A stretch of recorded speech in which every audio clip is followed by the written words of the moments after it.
it's up to my knee. Oh my, it's up to my thigh. Oh fiddle, it's up to my middle. Oh heck, it's up to my neck. Oh dread, it's up.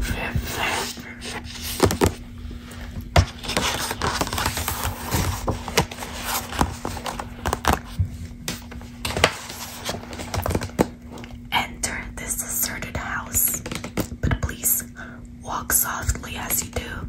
Frogs dwell here and crickets too. Ain't no ceiling, only blue. Jays dwell here and sunbeams too. Floors are flowers, take a few. Ferns grow here and daisies too. Whoosh, shush, to-it, to-oo. Bats dwell here and hoot owls too. Ha ha ha, hee hee, hoo hoo. Gnomes dwell here and goblins too. And my child, I thought you knew, I dwell here and so do you.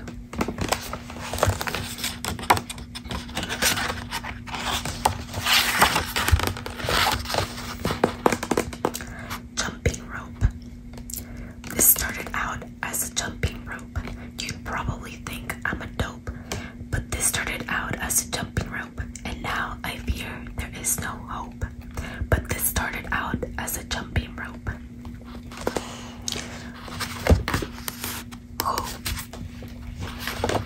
Who can kick a football from here to Afghanistan? I can. Who fought tigers in the street while all the policemen ran and hid? I did. Who will fly and have x-ray eyes and be known as the man no bullet can kill? I will. Who can sit and tell lies all night? I might. Ridiculous Rose. Her mama said, don't eat with your fingers. Okay, said Ridiculous Rose. So she ate with her toes.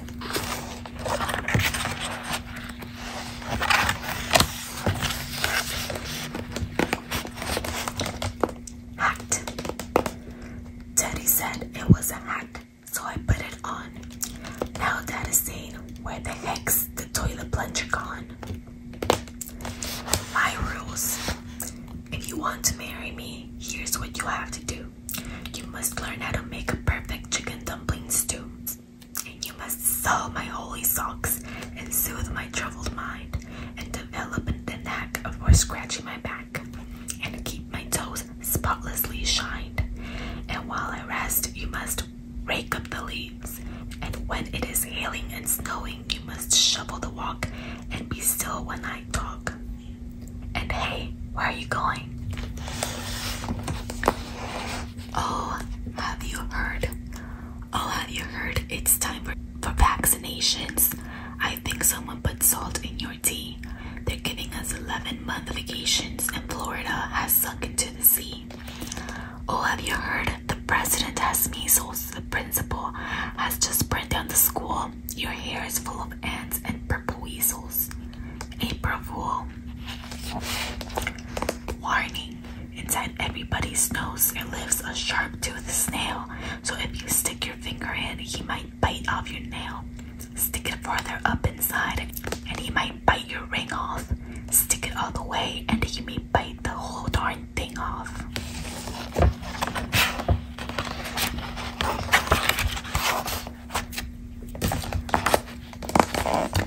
Invisible boy.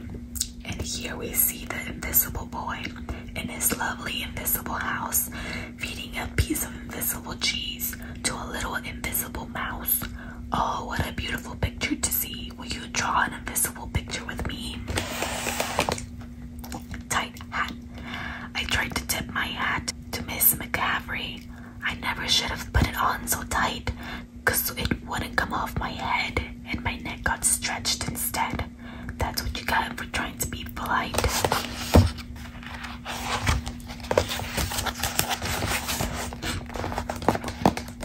Point of view. Thanksgiving's dinner's sad and thankless. Christmas dinner's dark and blue when you stop and try to see it from the turkey's point of view. Sunday dinner isn't sunny. Easter feasts are just bad luck when you see it from the viewpoint of a chicken. once loved tuna salad, pork and lobsters, lamb chops too, till I stopped and looked at dinner from the dinner's point of view. Magical eraser. She wouldn't believe this pencil has a magical eraser. She said I was silly moo. She said I was a liar too. She dared me prove that it was true. And so what could I do? I erased her.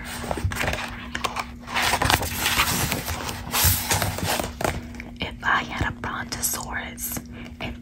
brontosaurus, I would name him Boris or Morris. But if suddenly one day he had a lot of little brontosauri, I would change his name to Lori.